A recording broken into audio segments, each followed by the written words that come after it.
მერე აი ამ სულ ყველაფერს ერთი მეორეში გადაურევთ რა.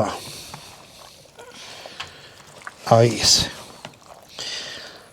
აი ეს პროცესი უნდა მიდიოდეს მინიმუმ 2 წუთი, მაქსიმუმ 5 წუთი.